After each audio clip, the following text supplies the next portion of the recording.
I was wiping down the espresso machine when my phone started vibrating across the counter.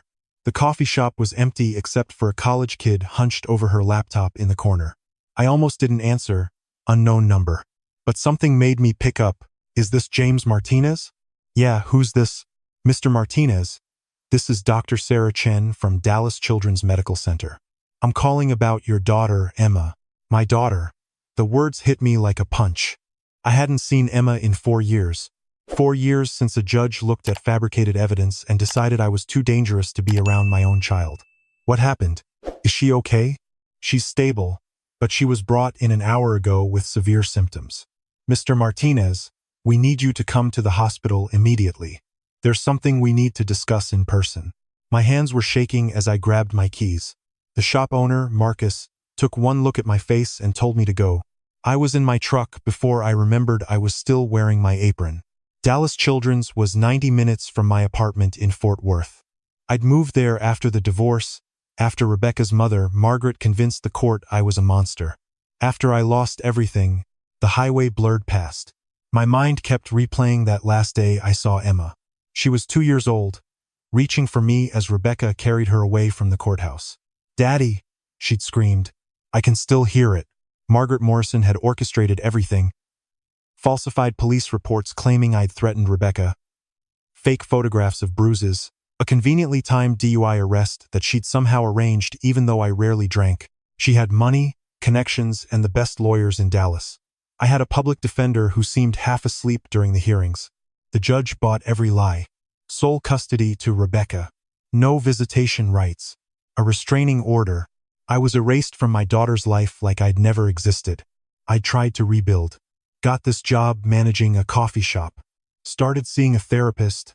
Took anger management classes I didn't need, just in case I ever got another chance to prove I wasn't the man Margaret claimed I was. But the hope faded a little more each day. Now Emma was in the hospital, and they'd called me. I pulled into the hospital parking garage at 9:47 p.m. My shirt was soaked with sweat. The elevator seemed to take forever. 4th floor, pediatric ward. A nurse intercepted me at the desk before I could even speak. "James Martinez?" "Yes. Where's my daughter?" "Dr. Chen is waiting for you." "This way." She didn't lead me toward the patient rooms. Instead, we went down a corridor to a small conference room. Dr. Chen was standing by the window, looking at a tablet. She was younger than I expected, maybe early 30s, with dark circles under her eyes. "Mr. Martinez, thank you for coming so quickly." She gestured to a chair. "Please, sit down. I want to see Emma." "You will, but first I need to explain the situation." She sat across from me, her expression grave. Emma was brought in by her grandmother at 6:15 this evening. She was experiencing severe abdominal pain, vomiting, and disorientation. Her grandmother said it had been going on for several days, getting progressively worse. "What's wrong with her?" Dr. Chen pulled up something on her tablet. "We ran a comprehensive toxicology panel. Mr. Martinez, Emma has elevated levels of arsenic in her system." The room tilted. "Arsenic? How?" "That's what we need to determine. The levels suggest chronic exposure over an extended period, possibly months. Small doses administered regularly." She paused. "When children present with heavy metal poisoning, we're required to contact Child Protective Services and investigate the home environment." "You think someone's been poisoning her?" "The pattern of exposure is consistent with deliberate administration." Now, when Emma was admitted, we followed standard protocol for suspected abuse cases. That includes updating her medical records and verifying family information. Dr. Chen's voice became quieter. "Mr. Martinez, as part of that process, we ran a genetic screening. It's routine for cases like this." "I don't understand." She turned the tablet toward me. There were charts, percentages, genetic markers I couldn't decipher. The results showed something unexpected. Emma's DNA profile doesn't match her mother's on file. Not even partially. I stared at the screen. "What does that mean?" "It means Emma isn't biologically related to Rebecca Morrison, which should be impossible, since Mrs. Morrison gave birth to her at this hospital 6 years ago. I personally checked the records. My brain couldn't process it. There must be a mistake. That's what I thought. So I ran the test 3 times. Then I checked the birth records more carefully. Dr. Chen pulled up another file. Emma Morrison was born here on March 15, 2020, but there was another baby girl born that same day, same time. Different parents. The babies were in the nursery together. You're saying someone switched them? I'm saying it's the only explanation that fits the evidence. And Mr. Martinez, when I contacted the other family, the Hendersons, they confirmed their daughter Lily has never quite looked like either of them. They'd assumed she took after a distant relative. I felt sick. Margaret. It had to be Margaret. Dr. Chen nodded slowly. Margaret Morrison is a major donor to this hospital.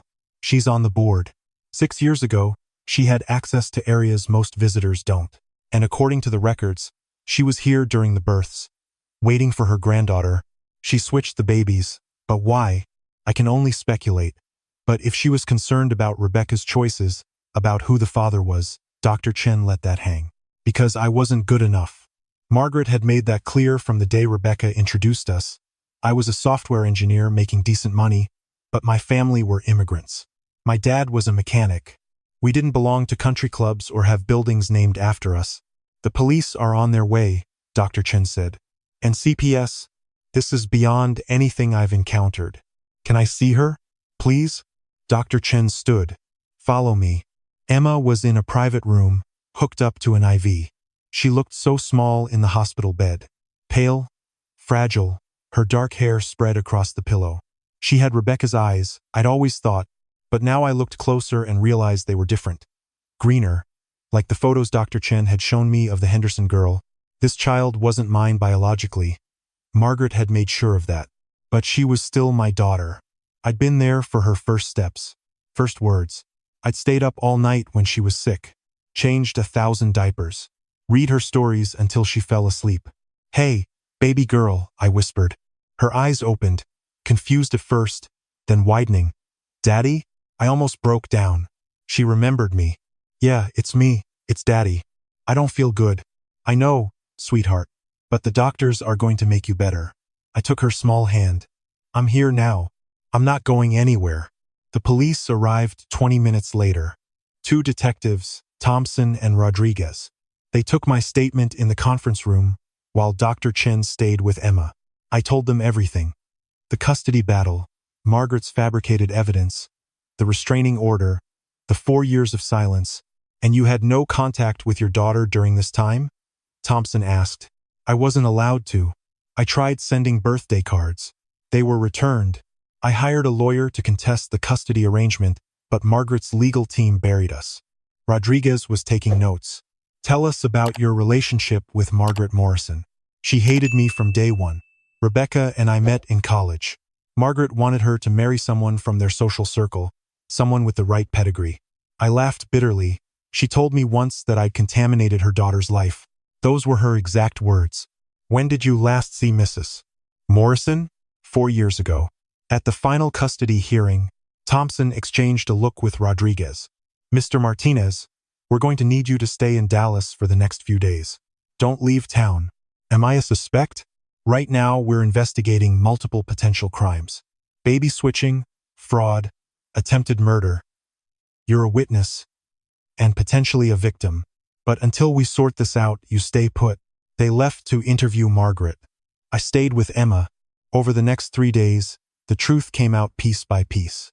The hospital security footage from 6 years ago was still archived. Margaret had accessed the nursery at 2:37 a.m. the night Emma was born. She was alone. The cameras showed her spending 18 minutes inside. The Hendersons agreed to a DNA test. Their daughter Lily was my biological child. Emma was their biological daughter. Margaret had switched them, deliberately, carefully, because she couldn't stand the thought of her granddaughter sharing my blood. But that wasn't all. Dr. Chen found records of unusual purchases in Margaret's financial statements. Small amounts of pesticides, cleaning products containing arsenic, and a disturbing pattern of Emma's hospital visits over the past 6 months. She wasn't just poisoning her, Dr. Chen explained. She was testing dosages, keeping detailed notes. I found a hidden file on her computer. Why would she poison her own granddaughter? Control. Margaret had a degree in chemistry. She'd been experimenting with Emma's health, making her dependent on medications. Medications Margaret provided. It gave her complete authority over Rebecca and Emma's lives. I felt rage building. Where's Rebecca? In custody. She claims she didn't know about the poisoning, but she knew about the switch. Margaret told her years ago. She went along with it. She knew. My voice cracked. She knew Emma wasn't her daughter and she never said anything. According to her statement, Margaret convinced her it was for the best. That you were dangerous. That the real Emma, your biological daughter, was better off with a stable family. The trial was set for October. Margaret was charged with kidnapping, child endangerment, attempted murder, and fraud. Rebecca was charged as an accessory. Their lawyer tried to argue that Margaret's intentions were good, that she was protecting the children. The prosecution presented the evidence methodically. The hospital footage, the DNA tests, the arsenic, the falsified documents from the custody case, my clean record, the restraining order based entirely on lies. I took the stand on day 4. The defense attorney tried to make me look angry, unstable, but I'd spent 4 years learning to control that anger. I answered every question calmly, directly. Mr. Martinez, isn't it true you resented Margaret Morrison? Yes. You wanted revenge? No, I wanted my daughter back. But Emma isn't your biological daughter, is she? I looked at the jury. Emma is the child I raised for 2 years. I fed her, loved her. She called me daddy. Margaret stole her from me, not just physically, but she tried to erase me from Emma's memory. That's not about biology. That's about destroying a father-daughter bond because she thought I wasn't good enough. The courtroom was silent. And your biological daughter? The one raised by the Hendersons? I've met her. She's a beautiful little girl. The Hendersons are good people. We're working with therapists to figure out what's best for both children. But that's separate from what Margaret did. The defense had no response to that. Margaret was sentenced to 15 years with no possibility of parole for the first 10. Rebecca got 5 years, with credit for cooperation. The judge also ordered them to pay restitution, $3 million split between me and the Hendersons for emotional damages, legal fees, and medical costs. But the money didn't matter as much as what happened next. The judge terminated Rebecca's parental rights. Given the circumstances, given everything that had happened, custody of Emma was awarded to me. The Hendersons and I made a decision together. Emma and Lily deserved to know each other, deserved to have both families. We started slowly, supervised visits, play dates, birthdays together. Emma struggled at first. She had nightmares, trust issues. The therapist said it would take time. I bought a house in a good school district, halfway between Dallas and Fort Worth. 3 bedrooms, a big backyard. I used part of the settlement money to set up college funds for both girls. On Emma's first day in her new room, she stood in the doorway looking scared. Is Grandma Margaret coming back? No, baby. She can't hurt you anymore. Promise? I knelt down to her level. I promise. And I promise I'm never leaving you again. Okay? She hugged me then, really hugged me, for the first time in 4 years. 6 months later, we were in the backyard. Emma was on the swing set I'd built, going higher and higher, laughing. Lily was coming over later for a sleepover. The Hendersons and I had become friends, united by this impossible situation. My phone rang. My lawyer. James, the appeal was denied. Margaret's sentence stands. Good. There's something else. Rebecca's asking for visitation rights. Supervised, once a month. I watched Emma swing, her hair flying behind her. What does Emma want? The therapist says she's not ready.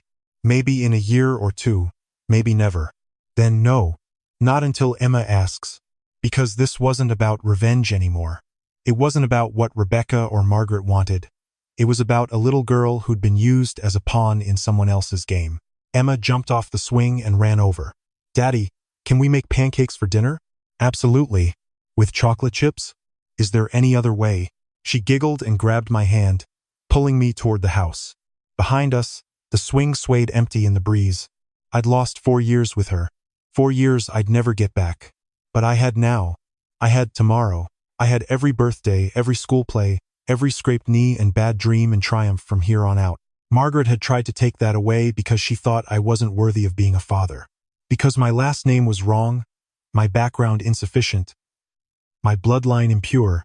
But she was wrong. Being a father isn't about DNA. It's not about money or status or family trees. It's about showing up. It's about love that doesn't quit. Even when a judge says it has to. Even when the system fails you. Even when the world tries to convince you to walk away. I was Emma's father. Nothing Margaret did could change that. And as I followed my daughter into our home, the home we'd built together from the ruins of what Margaret destroyed, I realized something. She didn't win. She never would. Because love, real love, is the one thing money can't buy and lies can't destroy. Emma was safe. She was healing. She was home. And that was the only victory that mattered.